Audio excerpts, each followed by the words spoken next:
So tayong lahat ay pwedeng makaupo. Marami dito ang hindi ko kilala. Isa lang ang kilala ko ay nasa harap. Si Brother Julie. Sila ay kasama namin since time immemorial. Ibig sabihin, hindi ko na alam kung saang panahon o anong taon kami nagkasama sa Carolina Church, pero nangangahulugan tayo na hindi man tayo magkakilala, pero before the foundation of the world, kilala na tayo ng ating Panginoon Jesucristo. Amen. Palakpakan natin ang Panginoon. So, kami po ay ngayon lang nagkaroon ng pagkakataon na narito kami ng Sunday dahil meron kaming ginagawa sa Maynila at kami po ay nagagalak na mag-asawa na makapiling namin kayo. At hindi ko nakita si Sister Russell. Nasaan si Sister Russell? I'm sorry. Okay, so ang sabi ng Panginoon Jesucristo sa Matthew 18 verse 20, "If any two or three are gathered in my name, there I am in their midst." Nangangahulugan lamang, sabi ng propeta sa ating panahon, na maging conscious tayo. Sabi niya, we must be conscious of that. Ano yun? Ng ating Panginoon Jesucristo ay kasama natin sa pamamagitan ng mga laksalaksang anghel na nasa paligid natin. Sa isang vision, alam niyo ba, ang mga bakanting upuan ay inuupuan din ng mga anghel? Alam niyo ba na through visions ay narito ang mga anghel nakahanda upang tayo ay pangunahan, upang tayo ay gabayan, upang tayo ay ingatan. Hindi nagpapabaya ang Diyos. Kaya we must be conscious of that. Hindi nangangahulugan ang Diyos literally narito, pero ang kanyang mga anghel ay narito. Kaya tayo ay tumindig. Sabi nga ng Isaiah 60, tumindig ka at magliwanag. Dahil sa huling panahon, ang buong kapuspusan ni Kristo, ang buong liwanag ay narito sa atin. At maraming salamat sa may mga nakasama na po namin kanina, 2 adults, siguro mga seniors na rin katulad namin. Siguro sige, sila po'y taga rito po kayo. Praise the Lord. Actually, ang iglesyang ito ay narito para i-cater ang mga number one ay mga taga rito, malalapit. At maraming salamat at sa takdang panahon, kayo po'y tinawag ng Panginoon upang makasama namin kayo, makapiling kayo ng ating Panginoon. Okay? So, noong nakaraang January 4 ay wala si Pastor.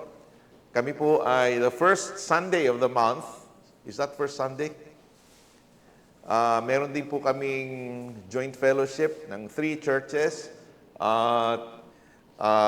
Maghapon din po yun. So, ipagpaumanhin po ninyo na hindi kami nakasama. Pero ganun pa man, sabi ni Apostol Pablo, wala man kami sa natural, hindi man namin kayo kapiling, pero narito kami sa Espiritu dahil iisang layunin natin.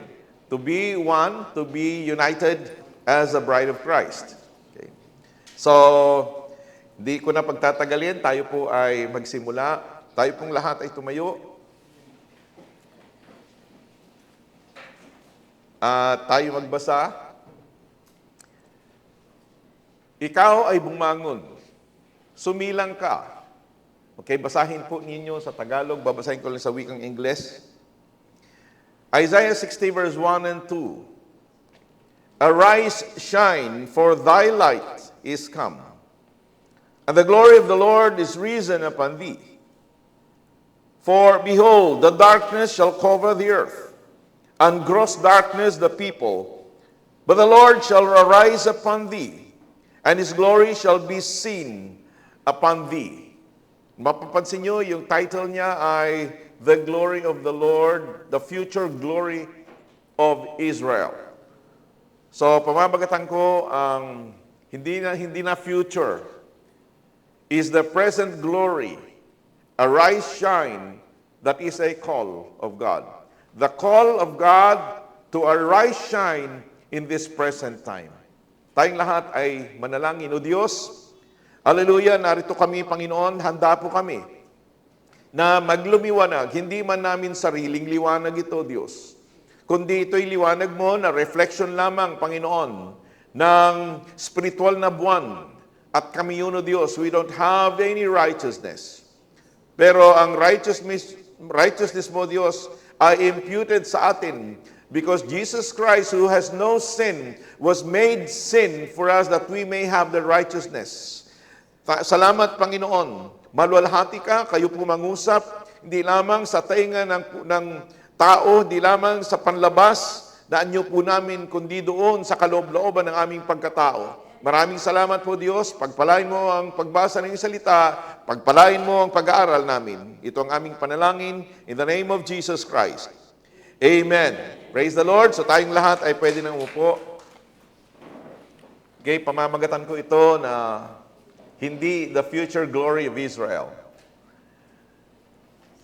The call of the bride of Christ to arise and reflect the glory of God. Arise. Okay.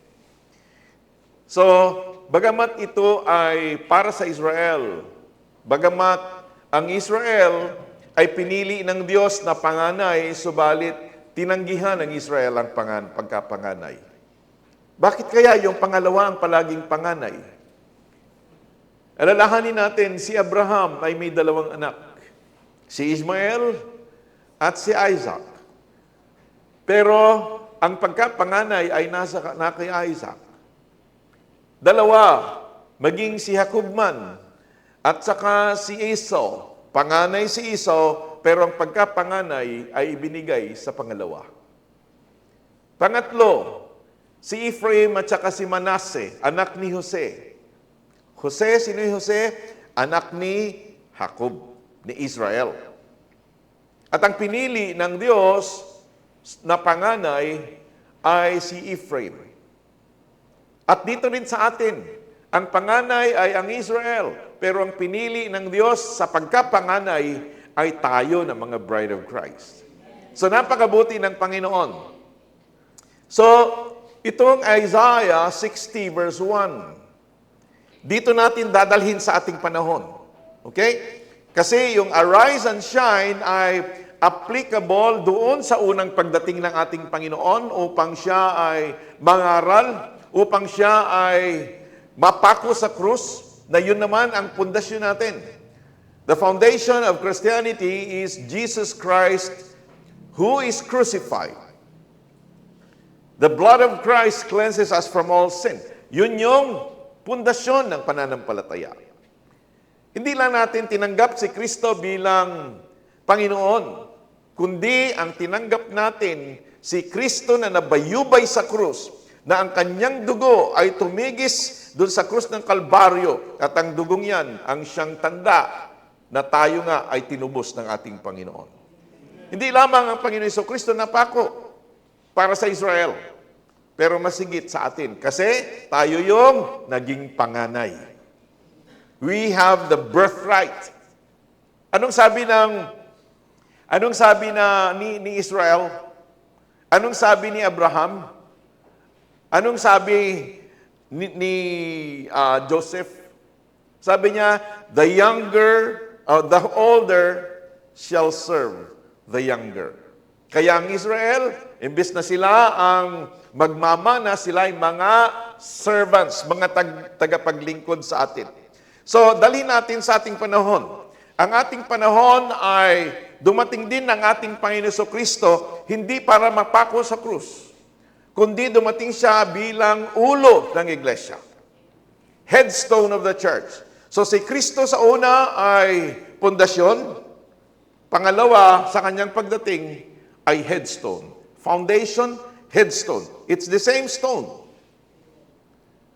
Head of the corner siya ngayon. Mga kapatid, kaya mapalad tayo na tinawag tayo ng Panginoon upang sa ganun, lalo-lalo na sa mga bago, dahil panahon na huling pagtawag ng Diyos. We are now in the last of the last days. Ito na yung appointed time para ang huling nobya ng ating Panginoon Kristo ay matawag. Anong sabi niya? Arise. Meron bang sa natural,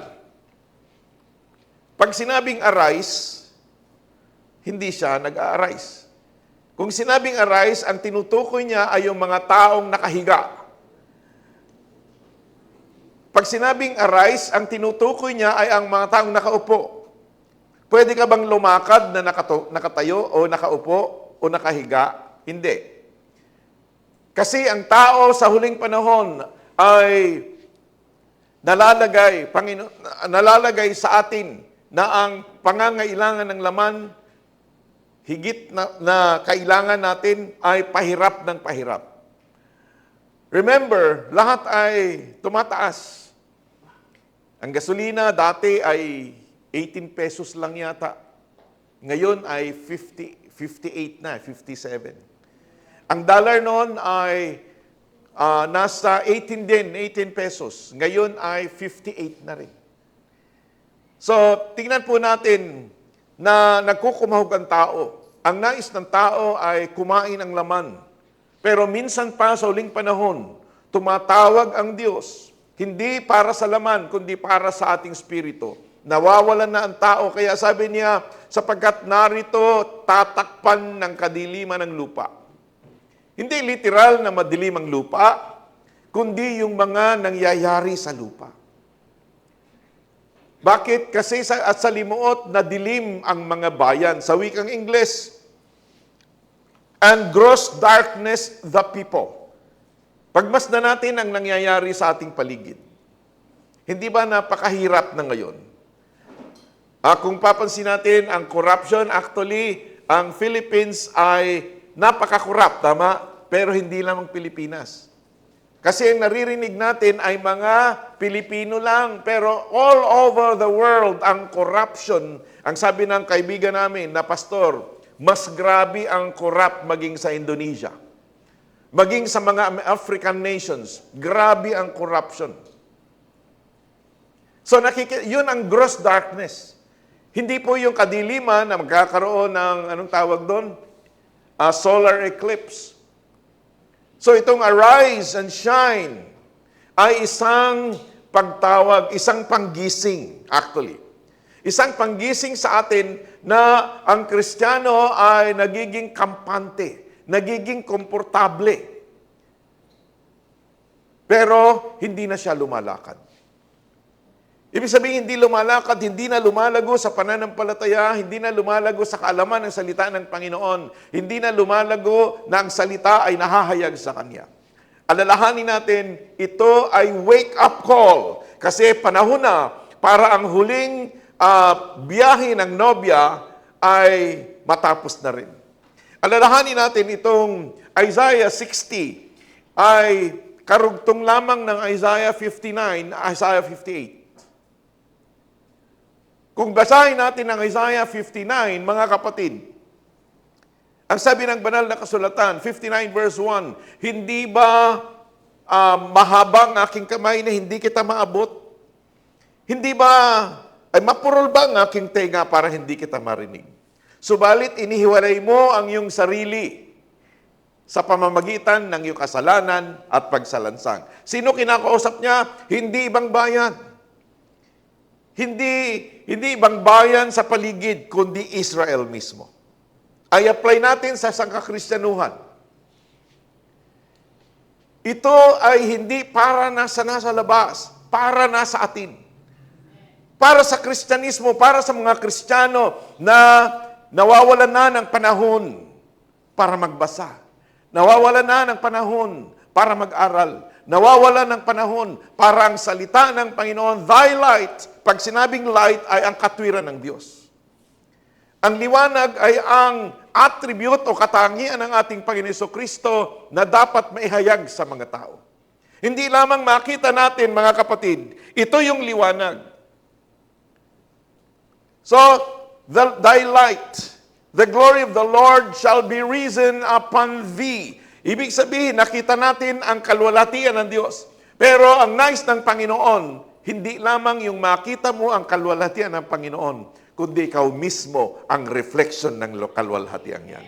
Amen? Yan ang nais ng Panginoon. Okay? So, it's a wake-up call. lalong-lalo na sa atin mga kapatid na nobya ng ating Panginoon Kristo sa unang panahon, para sa huling panahon. Tayo ay nasa kahuli-hulihan ng huling panahon. Kumbaga sa basketball ay last 2 minutes. Last 2 minutes na bago dumating ang paghuhukom, paghahatol ng Panginoon. Hindi lamang ito para sa kanila, pero ito ay present day command ng Diyos. Ito'y utos ng Panginoon ngayong panahon upang tumindig. Dahil ang liwanag, ano yung liwanag? Hindi lamang liwanag sa mga unang panahon. Katulad mga kapatid, hindi ba, kunyari, kwento ito ni Pastor Noel. Hindi ba yung, ano yung kumukuti-kutitap na maliit? Alitap-tap, okay? Pag isang alitap-tap, makikita mo rin pero hindi siya nagliliwanag. Pero hindi niya maliliwanagan yung paligid. Pag dinala mong 2, dinala mo 3, dinala mo 4, medyo lumiliwanag. Pag isang sakong alitap-tap, kaya niyang liwanagan ang isang lugar. Ibig sabihin, parang ganyan ang salita ng Panginoon. Ang salita ng Panginoon, kung iisa, may liwanag pero hindi gaanong liwanag. Pero sa ating panahon, yung buong liwanag ng ating Diyos sa pagitan ni Kristo Jesus ay binubuhos na. Kaya yun ang nais ng Panginoon. Ang nais ng Panginoon ay mahayag natin dahil ano ang kondisyon ng iglesia ngayon? Malahininga. Tinutukoy ko dito, hindi yung nasa labas. Hindi lang dito, lahat ng sangka-Kristyanuhan. Mas higit ang denominations, mga kapatid. So, anong condition? Okay. Basahin natin ang Matthew 25, verse 5 and 6. Ano yun? Yung 10 dalaga. Okay? Yung sa mga bago, kung sakali man, at hindi nyo pa naririnig, at alam ko, magaling magturo ang iyong pastor. Okay. Sabi niya, samantalang nagtatagal nga ang kasintahang lalaki. Sino yung kasintahang lalaki? Ang ating Panginoon Kristo. Because if we are the bride of Christ, He is the groom. Okay?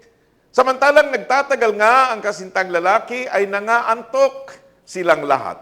Hindi nangangulas physically, ang pagkainantok ay hindi mo mapipigilan. Papunta na sa pagtulog. Di ba? Antokin ka muna bago ka makatulog. So sila'y nangantok, silang lahat ay nangakatulog. Ibig sabihin, hindi sila nakatulog as nakapikit, kundi tulog, wala na siyang makita. Na ibig sabihin, mga kapatid, naghihintay sa pagdating ng Panginoon, pero dahil komportable na siya, dumating na liwanag, arise, shine, for thy light is come. Dumating na yung liwanag, yung buong liwanag sa ating panahon, pero sila, lalong-lalo na denominational world, sila ay kampante na. Ibig sabihin, ayaw na naming makita, ayaw na naming malaman yan kasi ligtas na kami. So, they go on rituals. Maging ang pagdating ng iglesia ay naging ritual na.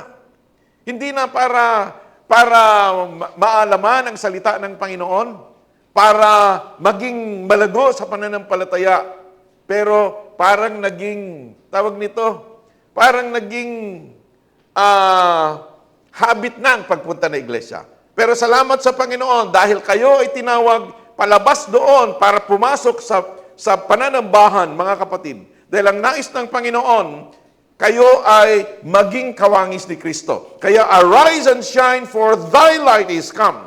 Yung liwanag mo, mga kapatid, nakikita mo yung liwanag. Pero ang nais ng Panginoon, ikaw mismo ay maging liwanag. Pero anong klaseng liwanag? Isang alitap-tap lang? Hindi yung kabuuan ng napakaraming salita ng Panginoon. Ayon sa kakayanan. So, ito ay ang pagtawag. Pagtawag ng Panginoon, it is a wake-up call to those who are slumbering. Yung mga inaantok. Ulitin ko, hindi yung pag-antok na nakapikit, o inaantok physically. Ito ay inaantok na maging spiritual. Spiritual na panggising. Sa spiritual na position upang kumilos ang Kristiyano. Kumilos ang Kristiyano, hindi para umupo lamang. It's not to just sit. It's not to lie down, but to wake up. Ito ay wake-up call. So ito ay exhortation para ang bawat isa, sa iyo, sa akin, sa bawat Kristiyanong anak ng Diyos, ay tumindig. Spiritually tumindig upang ang liwanag ng Diyos ay mapasa ating lahat. So, alam natin mga kapatid, ang Laodicea, siguro na naipaliwanag na sa inyo ng inyong pastor ang Laodicea. Ano yung Laodicea? Siya ay hubad, bulag, maralita. Pakikuan mo nga, Revelation 3, is that verse 16 o 17?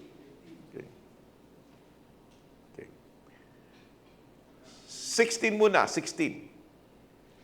Sapagkat ikaw ay malahininga. Ang malahininga, hindi ba sinong nasubukang magkape ng hindi mainit, hindi malamig? Di ba sasakit yung tiyan mo? Nasusubukan ko yan pagka ang kape ay kulang sa init, minsan sumasakit ang tiyan.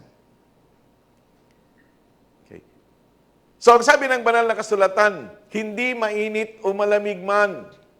Kasi hindi masarap uminom pagka hindi naman malamig. Hindi ba may cold at saka hot?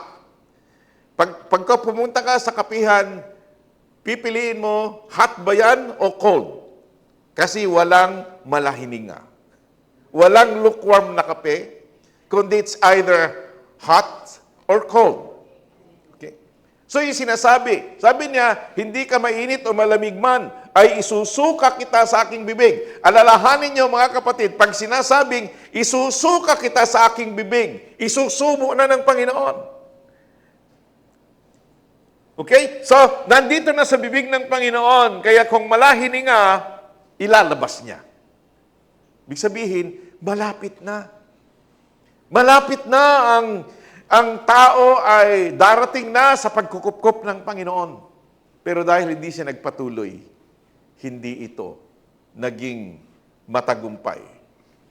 Sapagkat sinasabi mo, sino kausap ng Panginoon? Church.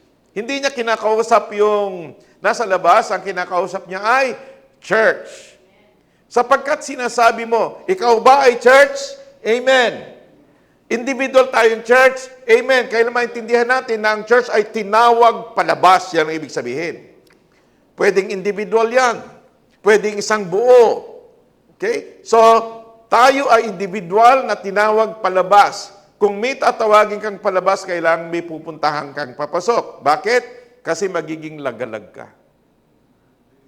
Pag lumabas ka at wala kang pupuntahang tiyak, ikaw ay lagalag. Pero ang anak ng Diyos ay hindi lagalag. Ikaw ay tinawag palabas para ikaw ay makapasok din. Okay. Sapagkat sinasabi mo, ako'y mayaman. Nagkamit ng kayamanan at hindi ako nangangailangan ng anuman. Okay. Yan ang iglesia. Naging sapat na sa kanila ang kanilang tinanggap. Physically, naging mayayaman ang iglesia. Meron bang aircon dati? Wala naman. Meron bang magagandang mga instrumento noon? Wala naman. Pero hindi yan ang tinutukoy ng banal na kasulatan. Ang tinutukoy niya yung salita ng Panginoon. Hindi ko na kailangan yan. Tinanggap ko na si Kristo and that's it. Actually, hindi yan ang sinasabi na ang iglesia ay malahininga dahil ayaw na niyang magpainit pa. Sinasabi mo, ako'y mayaman, nagkamit ng kayamanan, at hindi ako nangangailangan ng anuman. At hindi mo nalalamang. Hindi ito question mark, ito ay statement na ang iglesia ng Laodicea hindi niya alam, sa tingin niya, siya ay mayaman na, pero hindi niya alam, siya ay bulag, siya ay aba maralita, dukha. Hindi ba iisa ibig sabihin yan? Siya ay maralita, dukha, at pulubi. Kumbaga, inuulit yan, gaano kahirap ang iglesia.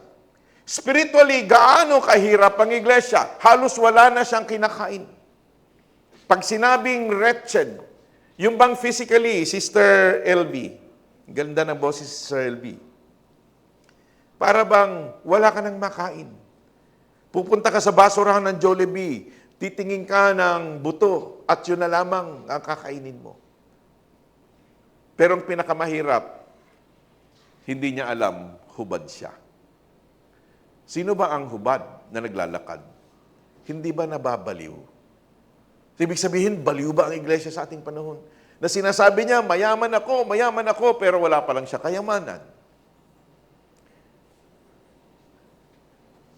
Anong mas hindi makakakita? Yung tulog o bulag? Siyempre, bulag. Hindi alam ng iglesia ng Laodicea na siya pala'y bulag. Na kailangan palitan ang kanyang mata o linisin ang kanyang mata. So makita natin, ang Laodicea ay aba, dukha, maralita, bulag at pulubi. O bulag at hubad. Saan kayo nakakita ng naglalakad sa kalsadang hubad na hindi nababaliw?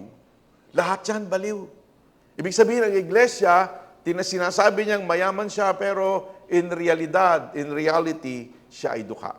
Saan siya dukha? Sa salita ng Panginoon. Saan siya dukha? Doon sa pahayag ng Diyos sa buhay ng tao. Pero salamat sa Panginoon dahil ikaw at ako ay nagising, mga kapatid, upang sa ganon, mapasama tayo sa buhay na walang hanggan.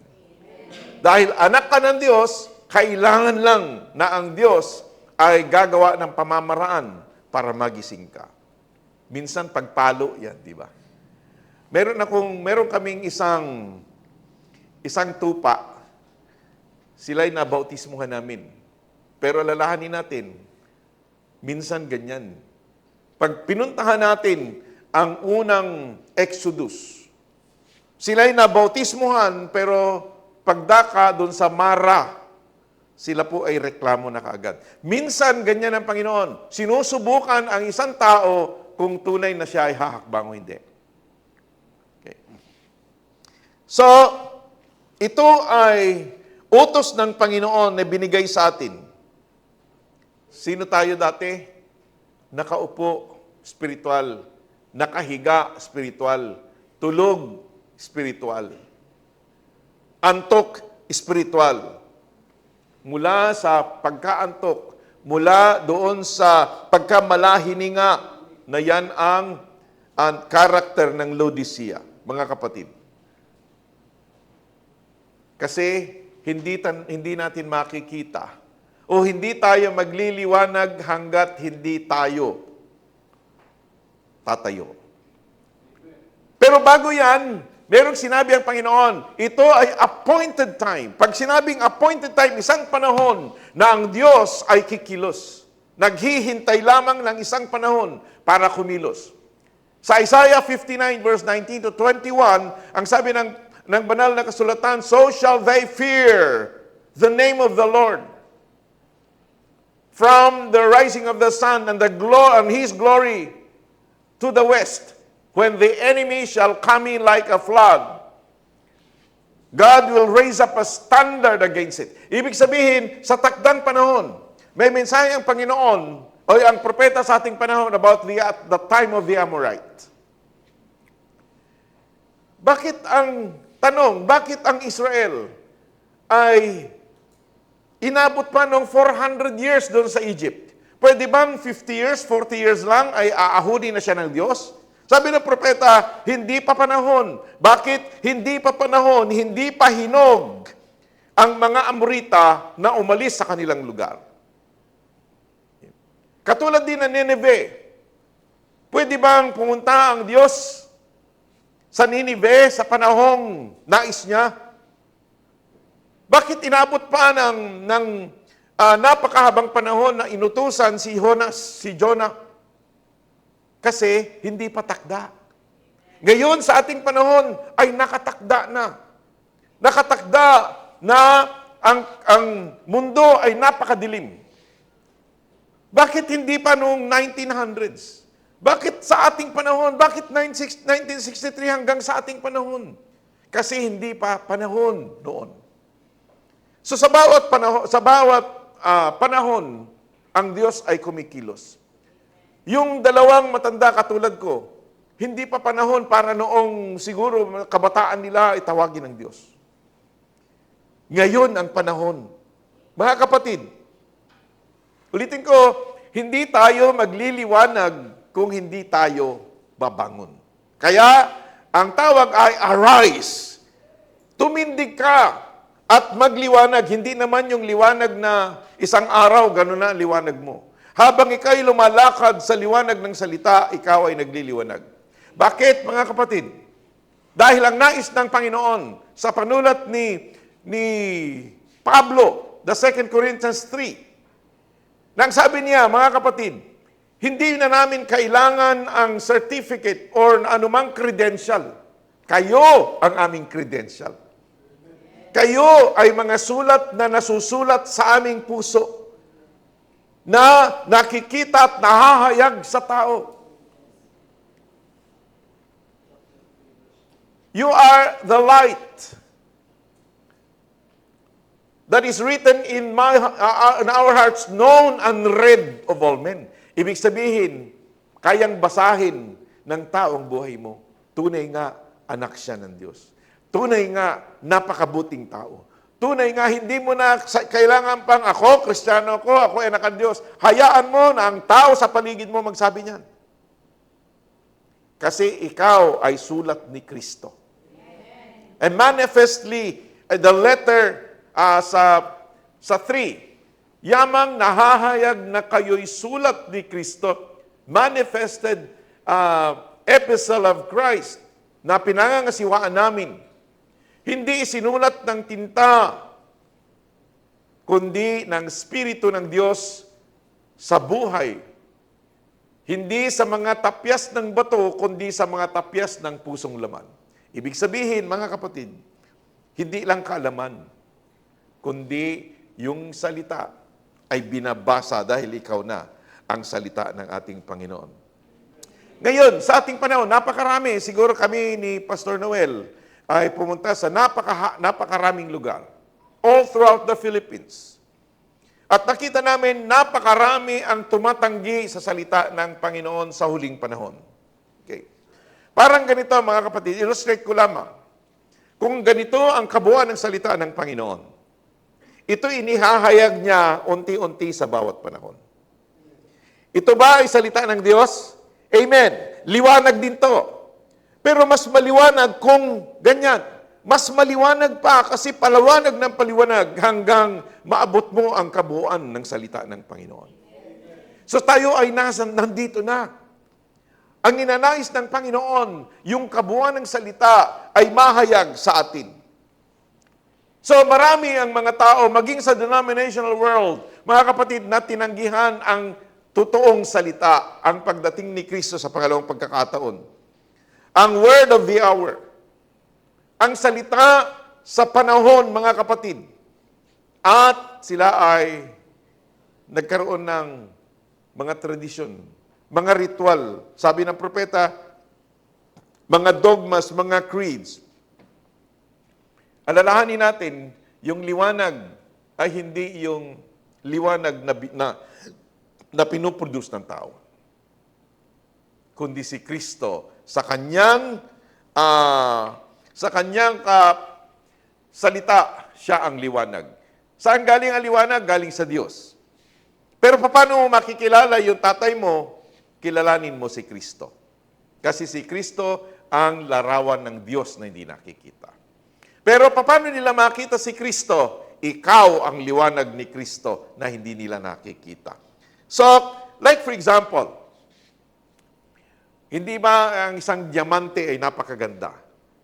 Siguro ang diamond is the most expensive stone. Ang gold kasi ay hindi stone, metal yan. Pero kung hindi ito tatapyasin, wala siyang liwanag. It cannot reflect the light. Pero bakit siya tinatapyas na ganyan? Kasi hinuhulma siya para pag siya'y nasinaga ng liwanag, ito'y kumakalat. Nire-reflect niya ang liwanag. Ganon din, tayo ay diamante sa tingin ng Panginoon. Tayo ay ginto, mga kapatid, sa tingin ng Panginoon. Pero marami pang mga impurities. Kailangan maalis yan.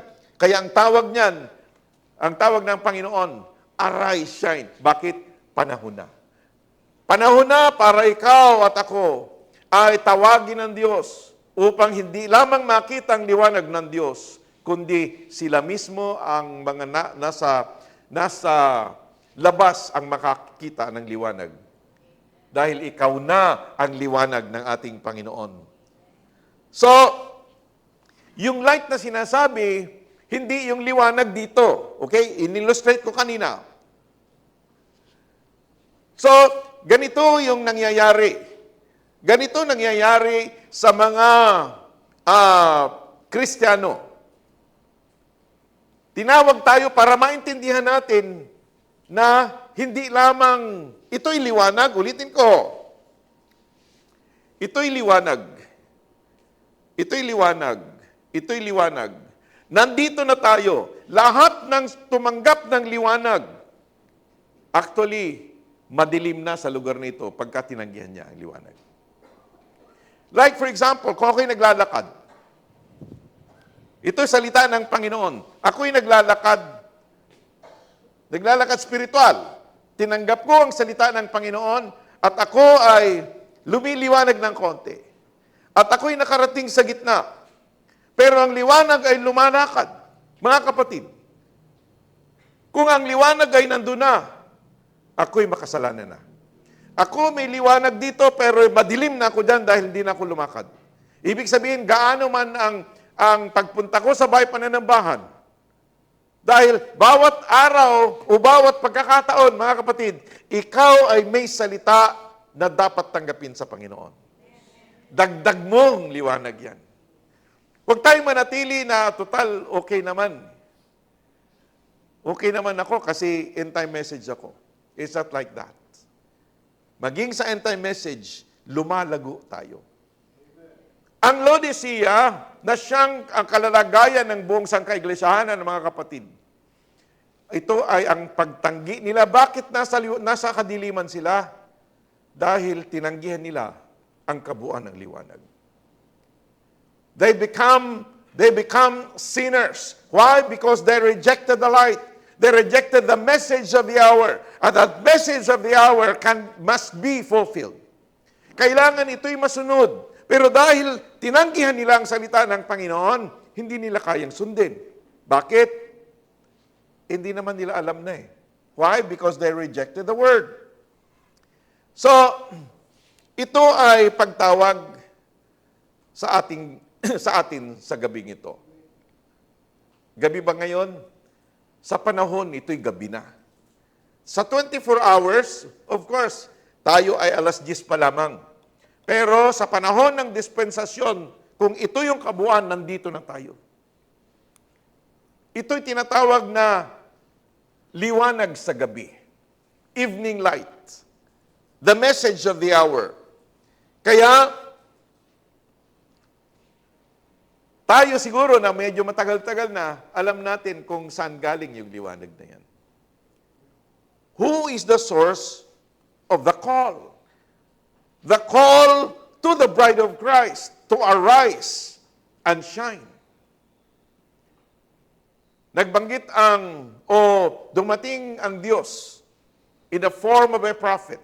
Hindi literally siya yung Diyos, kundi ang manifestation ng Diyos sa kanyang salita. God sent forth a prophet. Sa unang panahon, si Jesus Christ. Sa ating panahon, it's still Jesus Christ, but God sent forth a prophet revealing Jesus Christ. Nagsugo ang Diyos ng isang propeta. That is the source of the call.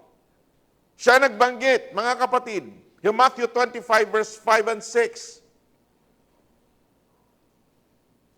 Behold, the bridegroom cometh, go ye out to meet him. Out from slumber. Out from being asleep. So, alam natin mga kapatid, na ang liwanag ay ang Diyos. So, sabi ng 1 John 1:5, God is light, in Him is no darkness at all. Pero, sabi ng Panginoon, kasi siya'y sinugo ng Diyos upang liwanag na yan ay mahayag sa atin, sinugo niya ang kanyang anak. At sabi ng Panginoon, I am the light of the world. That's John 8 verse 12. Sabi niya, ako ang liwanag ng buhay, ay ng sanlibutan. I am the light of the world. He who followeth me shall never walk in darkness, kundi magkakaroon ng ilaw ng kabuhayan. Yan ang sigaw ng Panginoon. Subalit, wala na si Kristo upang ipahayag ang liwanag ng Diyos. Ulitin ko, ang liwanag hindi literal na bumbilya. Ang liwanag ay ang mga katangian ng Diyos na ihahayag mo dahil ikaw ay anak ng Diyos. Bakit minsan hindi natin kaya, like for example, isang mabuting ama. Isang mabuting ama, yung ama ng kanyang ama ay mabuti. Pero bakit itong mga anak ngayon ay hindi mabuti? Kasi yung impluensya ng sanlibutan ang siyang nananaig na nai-impluensya sa kanya. Hindi na yung kanyang nakuha na katangian ng kanyang tatay. Pero ang nais ng Diyos sa iyo at sa akin, hindi tayo dapat ma-impluensyahan ng takbo ng sanlibutan. Kailangan ang influence natin ay yung mana nating katangian ng Diyos. Yun ang nais ng Panginoon. Ikaw ay anak ng Diyos, kailangan na ang ihayag mo sa iyong buhay ay ang katangian ng iyong Ama. Hindi katangian ng sanlibutan. Ng sanlibutan ay nasa kadiliman. Huwag kang pumayag, huwag tayong pumayag na tayo ay nasa kadiliman. Tinawag na tayo sa liwanag, mga kapatid. Ikaw na ang liwanag. Kaya sabi ng banal na kasulatan sa Matthew 6:14. You are the light of the world. 5:14.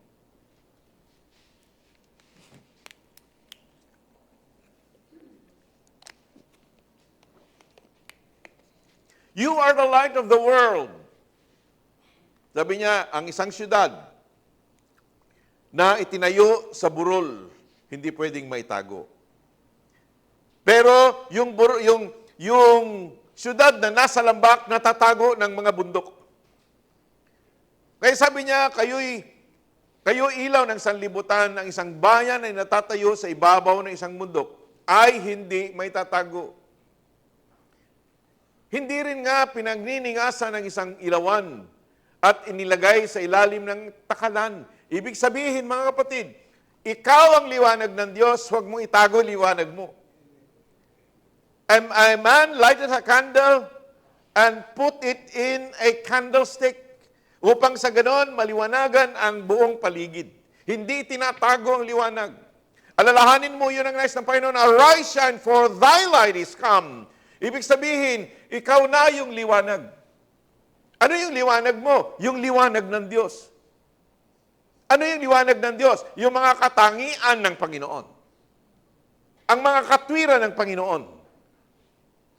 Kaya sabi ng banal na kasulatan, let your light so shine before men that they may see your good works and glorify your Father in heaven. They may see your good works. Yan ang nais ng Panginoon. Alam natin, the source of that light is that eternal Holy Spirit, reflected by His Son Jesus Christ, at sa ating panahon is being reflected by the sons and daughters of God. Okay. Basahin natin, quotation to eh. The restoration of the bride tree. Anuhin ko na lang.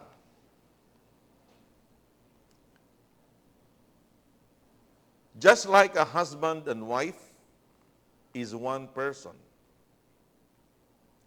You and I are going to be one. And that day, you'll know that I am in the Father in me, I in you, and you in me. Ano ibig sabihin, mga kapatid? Ang ibig sabihin, kung ano yung tatay, reflection ng anak, reflection ng apo, lahat yan iisa. Iisang diwa, iisang pangungusap, iisang attribute, isang katangian. I in my Father in me is one. Not that Jesus Christ is the Father. Anong pagkakaisa nila? Iisang layunin, iisang pag-ibig, iisang katangian, iisang kaisipan. Yan ang ibig sabihin, yan ang nais ng Panginoon. I in me, my Father in me, and I in Him, I in you, and you in me. Yan ang ibig sabihin, ang nais ng Panginoon. Ihahayag mo siya, ang Ama, kung sino siya, magiging ikaw ang katangian niya. Ulitin ko, saan natin makikita ang katangian ng Diyos? Kay Kristo Jesus. Sino si Kristo? Ang salita na nahayag. So sabi niya, I just love it. And, gusto ni Satanas, si Satanas, sabi niya, ay galit na galit. So all that God was, ang lahat ng kabuuan ng Diyos ay pinapakita ng ating Panginoon Kristo. Pero ang sabi ng propeta, ang lahat na kay Kristo ay ipinapakita ito ng nobya ni Kristo. Dahil tayo yung larawan. So the husband and wife is one. Christ and the bride are one. Yun din. Same Spirit. May spirit of love, spirit of peace, spirit of oneness, spirit of unity. Lahat ng yan ay ang pagkakaisa. Hindi yung isang daliri mo ay dalawa ay nagiging isang ganyan. Kundi iisa sila sa katangian, sa attribute. Okay. So alam natin, mga kapatid, galing sa Diyos ang lahat ng bagay at galing kay Kristo sa atin ang lahat ng bagay. Maging ang liwanag man galing sa Diyos, niliwanag ni Kristo, ngayon ang liwanag, ikaw. Kaya, ang tawag niya, arise, bumangon ka na. Panahon na, that is wake-up call, para eventually, bago dumating ang pag-agaw, ay maging wangis mo si Kristo. Nandyan ang pag-ibig. Alalahanin natin, John 14:6, ano sabi? I am the way. Kung walang daan o walang hagdan patungo sa taas, walang paglakad. Tama? Kung walang daan, walang paglakad. Kasi lalakad ka, dapat may dadaanan ka. I am the way, the truth. Paano mo malalaman ang katotohanan kung wala siya? You don't understand. If without the truth, you cannot understand. I am the way, the truth, and the life. Paano ka mabuhay kung walang buhay? Kaya sabi ng Panginoon Kristo, I am the way, the truth, and the life. No man comes to the Father but by me. Ibig sabihin, mga kapatid, yung paglakad ni Kristo. Kaya sabi ng Hebrews 12, is that Hebrews 12 verse 2? Ang sabi ng Panginoon Kristo, ang sabi ni Apostol Pablo, looking unto Jesus, the author and finisher of our faith. Lahat ng ginampanan niya, lahat ng ginawa niya, gagawin mo. Bakit? Unang-una, siya ay nabautismuhan. May pananampalataya ba at ang Panginoon Kristo? Yes. Paano siya may pananampalataya? Ang sabi ng propeta sa ating panahon, pwede ba si Jesus ay hindi papayag na mapako sa krus? Pwede. Pwede ba na siya ay mag-asawa at magkaroon ng pamilya? Pwede. Pero may pananampalataya siya na pag siya'y namatay, maraming mabubuhay. May pagdududa ba? Buhay na nakataya. Panginoon, Ama, baka naman nagbibiro ka pag bibigay ko ang buhay ko tapos wala namang mabubuhay. Pero no, because He has the perfect faith na pag siya'y namatay sa krus ng Kalbaryo, ikaw ang bunga niya. Ikaw at ako ang siyang mabubuhay dahil sa Kanya. That is perfect faith. Yun din ang nais ng Panginoon sa atin. Na ma-perfect ating pananampalataya. Like for example, uunahin mo ang gawain kaysa magliwaliw. Uunahin mo, alalahanin mo, be ye followers of me, sabi ng Panginoon. Paano? Hindi ba sabi niya, if any two or three are gathered in my name, there I am in their midst. Ibig sabihin, mga kapatid, kung nasaan ang salita ng Panginoon, kasama mo si Kristo. If you are the follower of Christ, mga kapatid, palaging kasama mo siya. Amen? Palaging kasama mo dahil pag may salita, nandito si Kristo in the form of the angels. So, yung arise, o basahin natin, may 30 minutes na ba ako?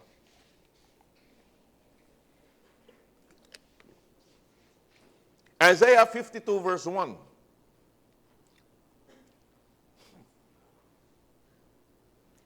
Awake, awake. The Lord's coming salvation. Awake, awake, put on thy strength, O Zion. Saan ang Zion? Jerusalem. Sino ang Jerusalem? Jerusalem, Holy Jerusalem ay tayo. Kaya, para hindi maatake ng kaaway ang Jerusalem, na ikaw yun, mga kapatid, kailangan magkaroon tayo ng armor. I-fortify natin ang ating sarili. Magtulungan tayo para i-fortify natin ang Jerusalem upang hindi mapasok. Alam mo, literally, ang Jerusalem, kung yung walled city of Jerusalem, ang taas daw ng kanyang bakod ay 12 meters. Is that 12 meters? Ang lapad niya ay hanggang 3 meters. Paano ito papapasok ng kaaway? Pag binasa natin, of course, binasa natin ang Ezra at saka Nehemiah, ang rebuilding of Jerusalem and rebuilding of the temple. Bakit? Wasak siya. Ikaw, predestinado before the foundation of the world, nakita ka na ng Diyos, but when you are born in sin. Ang nais ng Panginoon, tayo ay i-rebuild ng Panginoon. Upang sa ganon, mabuo ang Jerusalem, mabuo ang templo ng ating Diyos na buhay. Put on thy beautiful garments. Ano yung beautiful garments? Yung clothing natin, fine linen, clean and white. Sa isang kasalan, Sister LB, pasensya ka na, ikaw lang alam po pangalan eh. Hindi ba sa kasalan, iisa lamang yung nakatrahe di boda?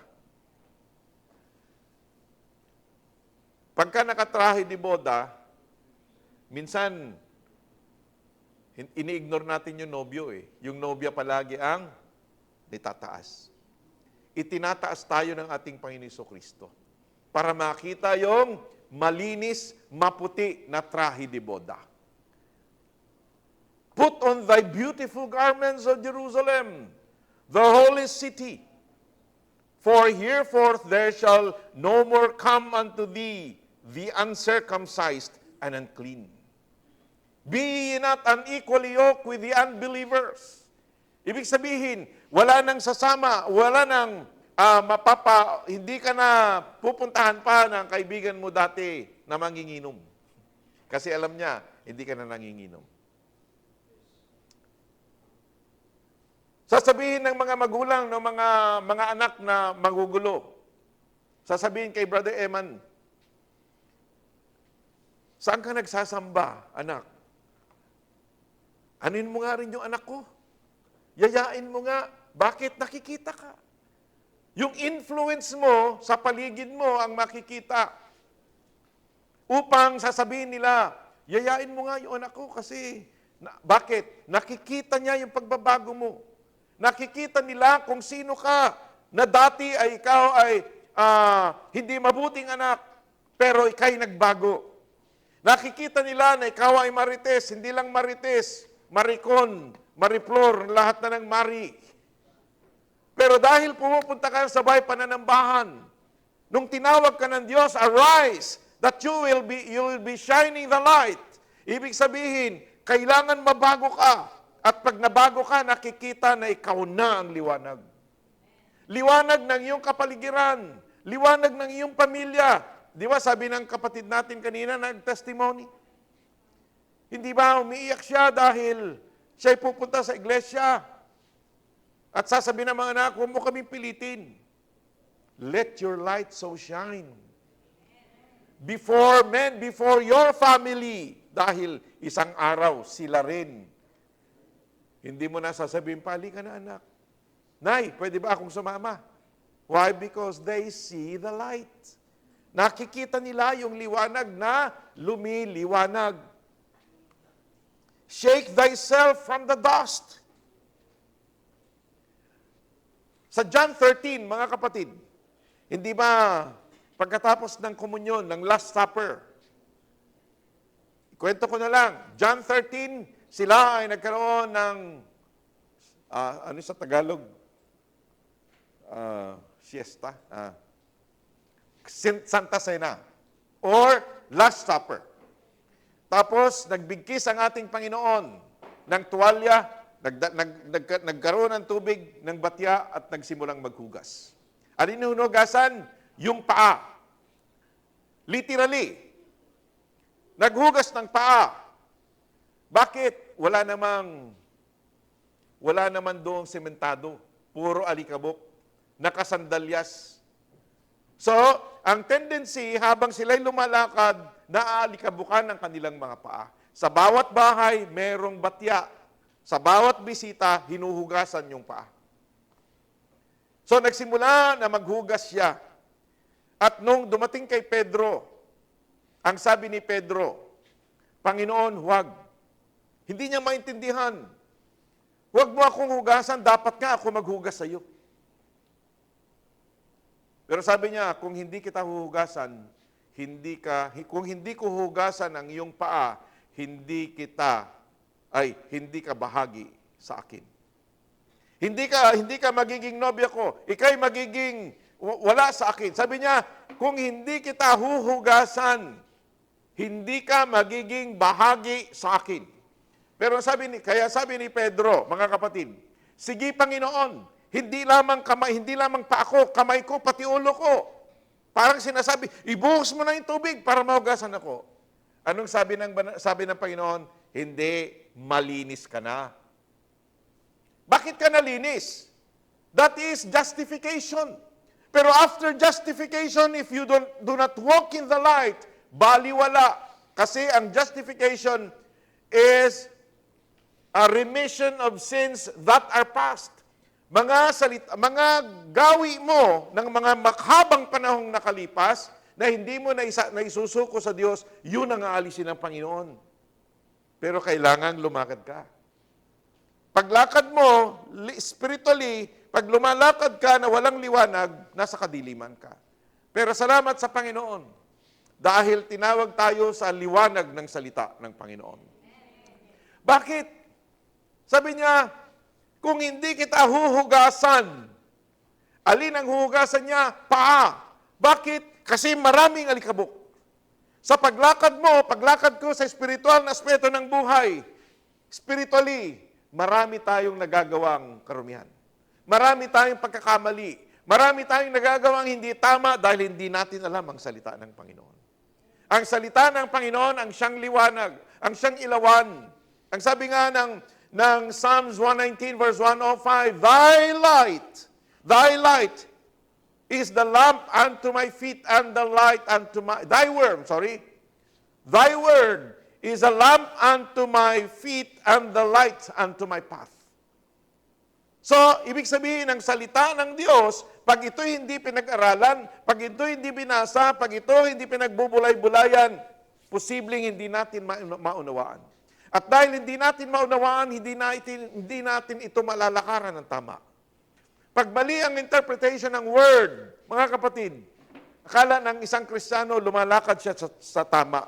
Pero dahil nagkamali siya sa pag-unawa, mali ang kanyang lakad. Pero salamat sa Panginoon, God sent for thy prophets. Upang sa ganoon, ayusin ang lahat, plansahin ang lahat ng mga hindi naunawang salita ng Panginoon. Yan ang nais ng Panginoon sa atin. Kaya sabi niya, shake thyself from the dust. Pagpagin mo ang paa mo ng sa alikabok. Arise. Bumangon ka. Umupo ka. Mag-aral ka, magbasa ka. Sabi niya, sit down, O Jerusalem. Loose thyself from the bands of thy neck. O captive daughter of Zion. Ibig sabihin, yung tali sa leeg, ano yun? Pambigti. Baka magkamali ka ng hakbang. Bigti ka na, wala ka ng buhay. Kaya sabi niya, arise, O Jerusalem. Shake thy feet. What is that? The dust of captivity. Pag sinabing captivity, captive, ikaw ay slave. Slave to sin. Pag ikaw ay captive, captive ka ng cellphone. Captive ka ng trabaho mo. We are slaves. Dati, we are slaves to sin. Pero tayo kinalaga na. Mga kapatid, huwag tayo na spiritual na bilanggo ulit. Kaya sabi niya, shake thyself from dust, arise and sit down, O Jerusalem. Loose thyself from the bands of thy neck, O captive daughter of Zion. Shake off the dust of captivity. Prepare for restoration. Maghanda ka dahil isasauli ka na ng Diyos kung ano yung nakita ng Diyos before the foundation of the world. Dadalhin ka doon sa nakita niya. So, ang focus natin ngayon ay kumilos. Move. Pag sinabing move, merong pagkilos. Move. Waking up. Wake up. Stand up. At iwanan natin yung anumang karumihan pa sa atin. Leaving the old man behind. That is, arise, shine. Ephesians 5 verses 13 to 14.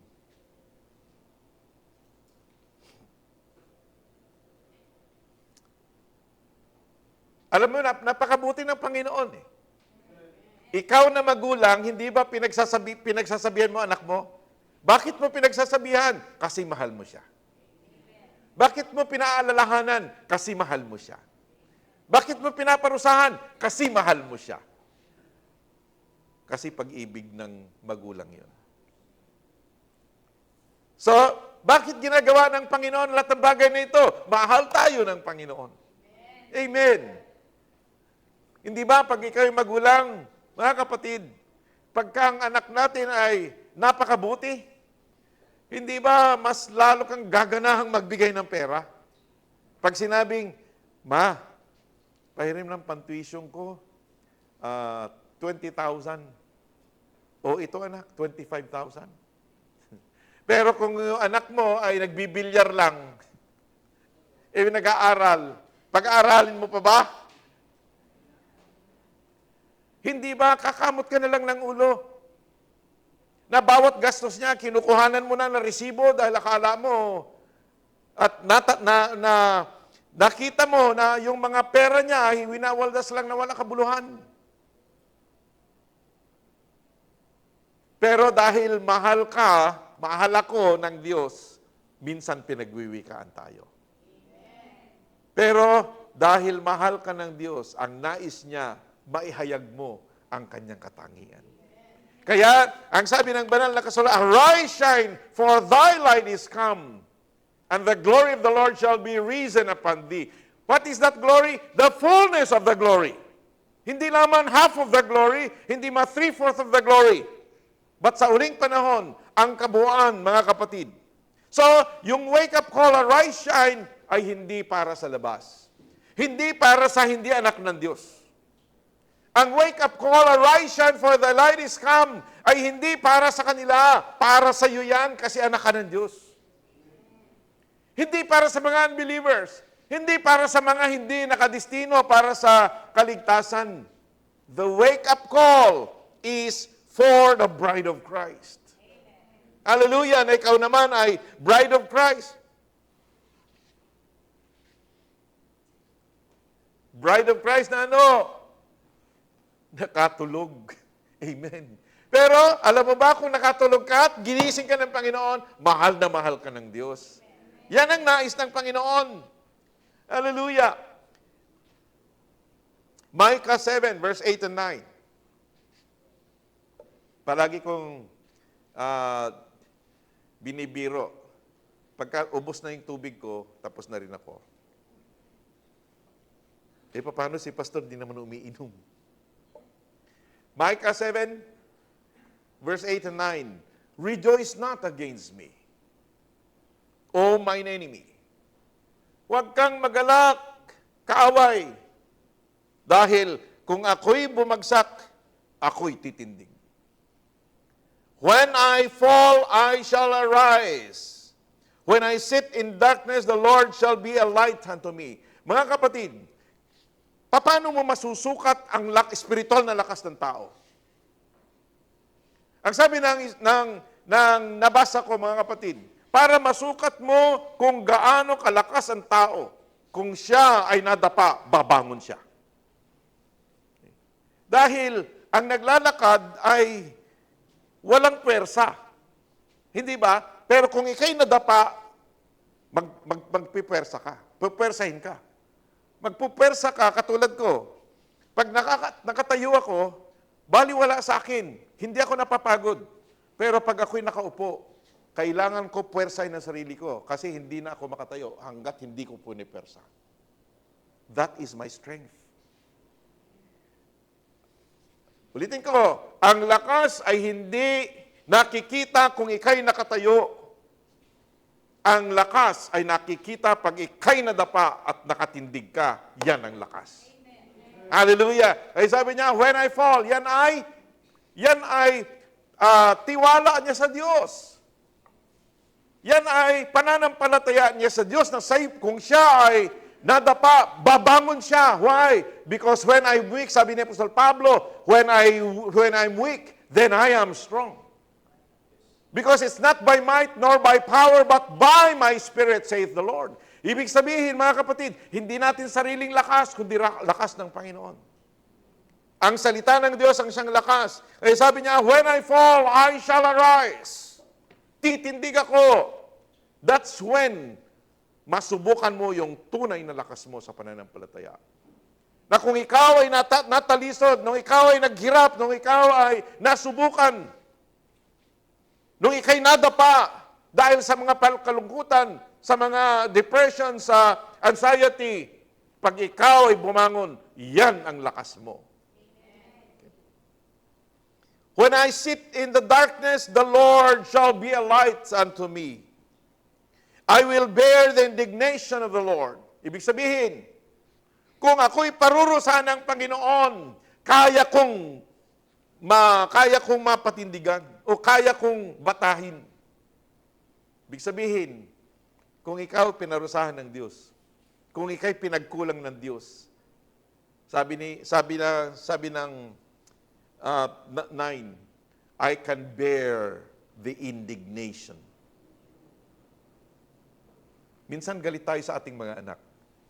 Hindi ba? Sinong magulang hindi nagagalit sa anak? Lahat tayo nagagalit kung may maling ginagawa. Pinagsasabihan natin kung medyo pinaalalahan na natin kung nagkukulang, pero kung sumusobra na, pinapalo na natin yan. Huwag mo lang paluin ng 2x2 kasi baka sabi niya, I bear the indignation of the Lord because I have sinned against Him. So, ibig sabihin, kung alam natin, nare-realize natin na tayo ay nagkasala sa Diyos at nakarinig ka ng paalala, nakarinig ka ng pagsaway, kaya mong tanggapin. Kaya mong tanggapin ang palo, kaya mong tanggapin ang pagsaway, kaya mong tanggapin ang paalala dahil yan ay pag-ibig ng Diyos. I can bear the indignation of the Lord dahil na-realize ko ako nagkamali. Because I have sinned against Him until He plead my cause. Ipagsanggalang ang aking usap. Ibig sabihin, pag nagkamali ka, babalik ka. Nay, pasensya kayo. Pasensya na po kayo. Dahil sa akin, napapasama ang iimahe ninyo. Ang Diyos ganyan. Paparuin, pinalo ang Israel, pero minsan, nandyan na naman, manumbalik ka sa akin upang manumbalik ako sa iyo. At gagawin ko ang mabuti para sa iyo. Yan ang Diyos. Yan tayong mga magulang. Pagka, ang sarap kaya, di ba Sister Russell, na pagka nagkamali, nagkasala anak mo, ay lalapit sa iyo, Ma, patawarin mo ako, hindi ko na uulitin. Di ba ang sarap? Baka bigyan mo pa ng kotse. Huwag naman. Sa magulang, masarap pakinggan. Yung maninikluhod sa iyo, alam niya, nagkasala siya. At lalapit sa iyo, huhingi ng tawad, napakasarap sa magulang yan. Napakasarap sa magulang nating Diyos tayo kasi tatay natin ang Diyos, mga kapatid. Plead my cause and execute judgment for me. He will bring me forth to the light, and I shall behold His righteousness. So ulitin ko, kanino yung wake-up call? Kanino yung hindi mo po pwedeng paluin, hindi mo anak? Hindi mo po pwedeng sawayin ang hindi mo anak. Baka sabihin ng magulang, ako nga, hindi pinapalong anak ko, ikaw pa.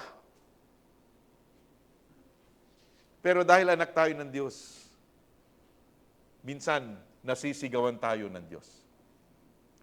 Hindi ba minsan, pagka sumusobra na tayo, sumusobra na anak natin, nasisigawan natin, anak, bumili ka nga ng suka. Sandali lang na nag-ano muna ako. Tawag noon yung Korean novela. Pangalawa, sige na. Pangatlo, sinigawan mo na. Sige na, kung hindi pa, di kita bibigyan allowance. Sige na nga. Mabuti kung ganun. Minsan, yung magulang na pupunta kasi hindi na niya mautusan ng anak niya. Realidad ba yan? Realidad. So, ang sigaw na yan ay para sa anak ng Diyos. Sila na hindi pa tumutupad sa nais ng Diyos.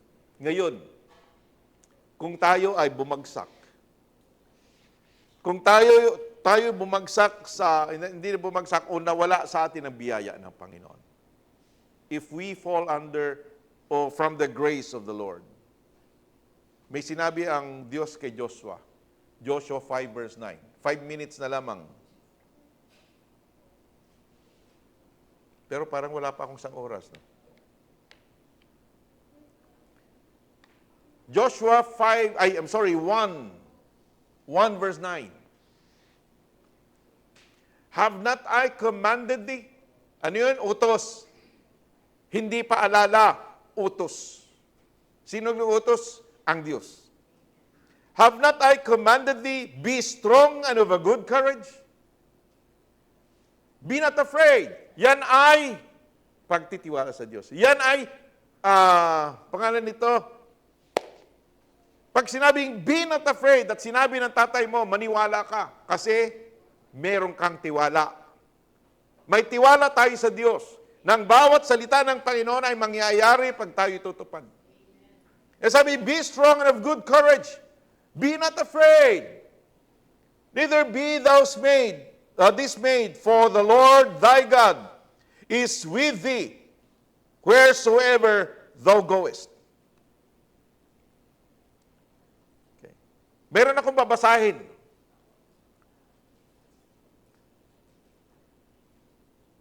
Dali lang nga, basahin ko ito, quotation ng prophet para makita natin.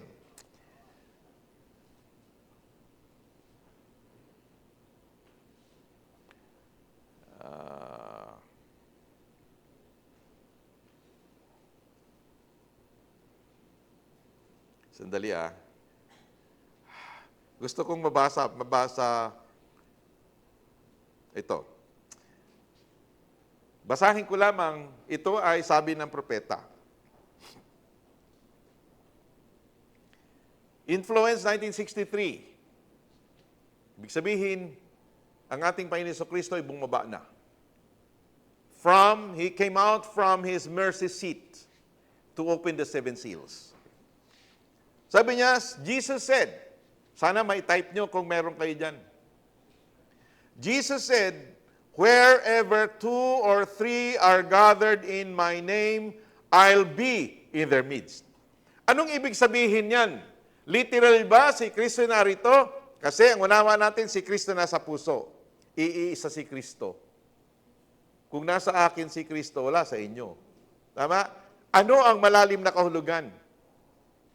Okay. Then that makes Him in a world that we cannot see, that our five senses doesn't contact. Jesus Christ is here. Narito si Kristo. If we could be conscious of that. And remember, not only here, hindi lamang dito, kundi saan ka man pumunta. Kung ikay naglalakad sa kalsada, saan ka man naroon. Kayo na mga mananampalataya at may takot sa Panginoon, alalahanin mo, the angels of God are moving with you wherever you are. Ibig sabihin, yung ministering spirit mo na bawat anak ng Diyos ay meron, sabi niya, kung nasaan ka, nandyan din. Yun ay representation ni Kristo. They watch over everything you do. So binabantayan lahat ng kilos mo. Every thought that goes through your mind. Ibig sabihin, maging yung iniisip mo, alam ng bantay mo. Kasi binigyan ng Panginoong Jesucristo ng kapangyarihan. Remember, all that is God, He poured it into Christ, and all that is Christ, He poured it into the bride of Christ. Sa paanong paraan?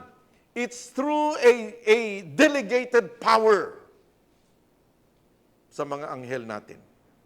May anghel ka, may anghel ako. May kapangyarihang galing kay Kristo para lahat ng iniisip mo, alam niya. Lahat ng pupuntahan mo, nandyan siya. Yun ang ibig sabihin na si Kristo palagi nating kasama. It's at Him, actually. And they know all about you. Tapos sabi niya, we must be conscious of that. Parehas yun, sabi ng Panginoon, Jesus Christ is here present, you must be conscious of that. In what form? In the form of the angels. If we're not conscious of it, then you act anyway. Ibig sabihin, kung hindi ka conscious, baka iba-iba ginagawa mo. Yun ang sinasabi ng banal na kasulatan. So, last na. So mga kapatid, tayo ng mga anak ng Diyos ay inutusang maging matapang at malakas. Sarili ba nating lakas? Hindi. Lakas ng Panginoon. Sa pamamagitan ng salita ng Diyos. Pagka ang salita ng Diyos ay narinig mo at nasa iyo, mga kapatid, anumang pagsubok sa buhay, kaya mo. Madapa ka, babangon ka. Pagdapa mo, babangon ka. Why? Because you believe, you have faith in Christ na ikaw ay babangon pero hindi mo sariling lakas. Lakas ng Panginoon. Kaya sabi ng Panginoon, sabi ni Apostol Pablo, when I am weak, then I am strong. Kung ako'y mahina, ako'y malakas. Para hindi natin maunawaan, pero hindi natin sariling lakas. Lakas ng Panginoon sa pagitan ng kanyang salita. Okay, last verse. Isaiah 9 verse 2.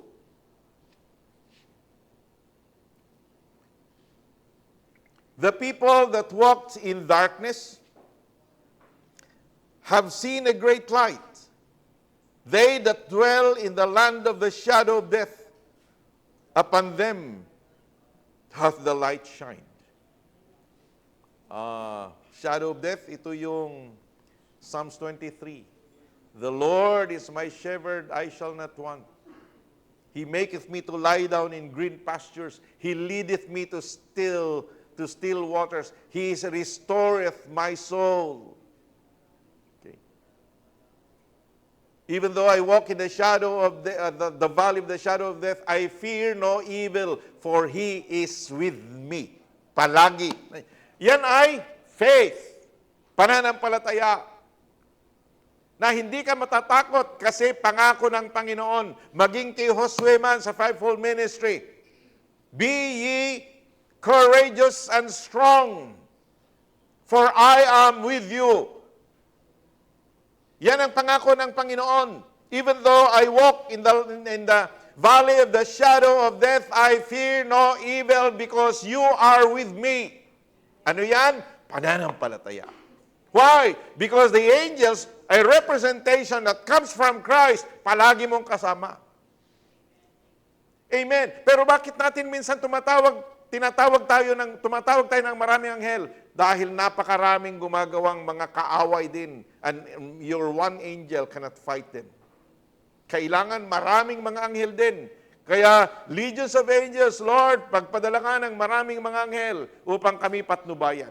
Hindi ba kaya ng isang anghel? Kung maraming malakas ang kaaway, posibleng yung measure of the power of your angel is not enough para labanan ang nakapaligid na devil spirits.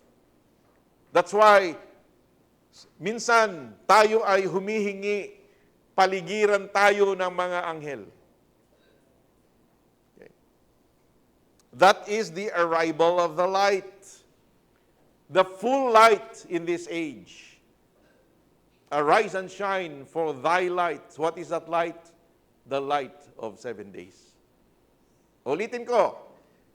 At susugan ko lang to. Isaiah 30 verse 25 and 26.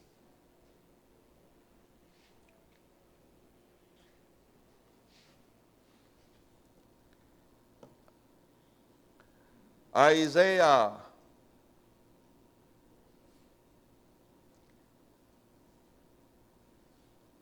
30 verse 25.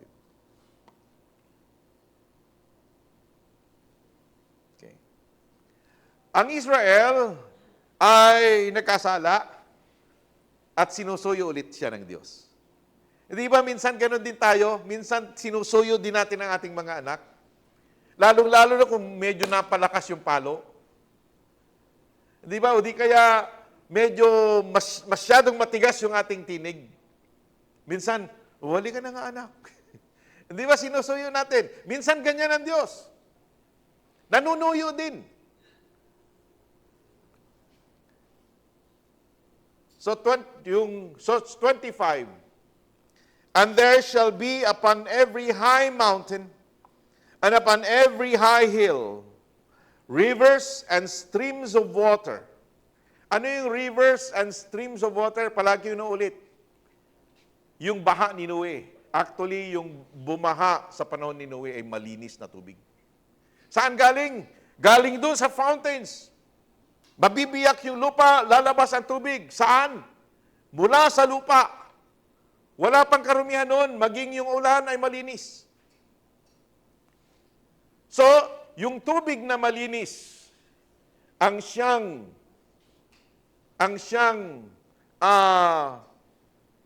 dahilan kung bakit maraming namatay. Nalunod sila sa tubig.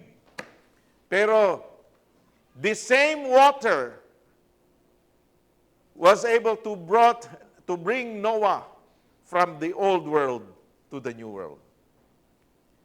Yung tubig na luminis sa lupa, ang siyang nagdala kay Noe sa bagong mundo.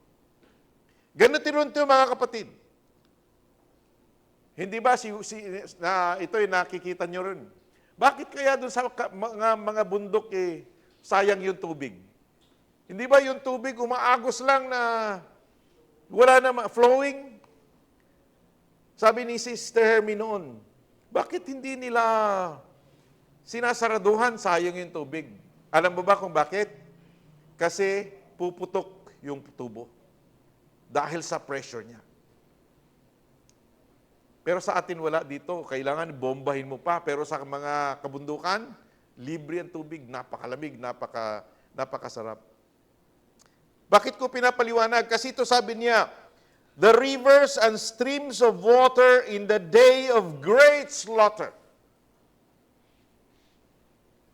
Sa araw ng malaking patayan, pagka ang mga muog ay nabubuwal. Mga kapatid, sa ating panahon, pagdating ng message of the hour, lahat ng tumanggi, maybe 99% of all Christianity, nung tinanggihan nila ang salita ng buhay sa huling panahon, they die. Because baptism of the Holy Ghost only comes by the message of the hour.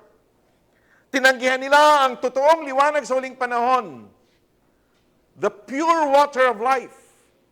Because God is a fountain of water, of living waters. Tinanggihan nila ang Diyos, tinanggihan nila ang propeta, tinanggihan nila ang salita ng Panginoon, and all died because of that. When the great slaughter, when the towers fall, yung mga buog ng denominationalism, ito ay lahat wawasakin ng Panginoon. Kaya sa amin, ni na Pastor Noel, hindi kami pupunta doon sa mga unbelieving world. Pinupuntahan namin ang denominations. Dahil yun ang lugar ng pagtawag ng Diyos. Halos wala ng mga unbelieving world. Sila ay saturated na, nagsasawa na. Moreover, ikaw ay walang liwanag, katulad ng buwan na walang liwanag. Pero bakit nagliliwanag sa atin sa gabi, lalo na sa ating gabi? Kasi yung fullness ng sun ay nandun. Tumatama siya, kaya may full moon. Okay. Ang full moon, pagka alas 7, ay hindi pa masyado. Pagkahabang nagiging mas madilim, alas 12, yun, magbibigay siya ng buong liwanag. Pero sa ating panahon, mga kapatid, hindi lamang liwanag ng isang araw. Kaya sabi ng banal na kasulatan, moreover, the light of the moon shall, hindi could, hindi would, kundi ito ay mangyayari 100%.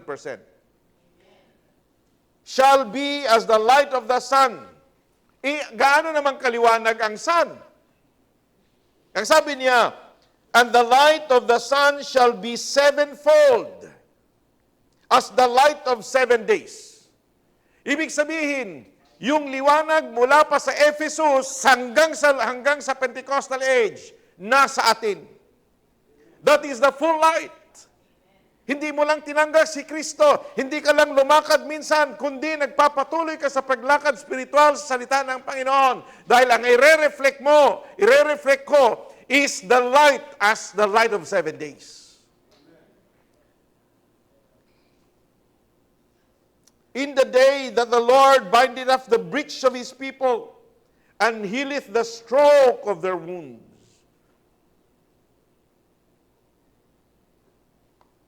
Behold, the name of the Lord cometh from far, burdened with his anger, and the burden thereof is heavy.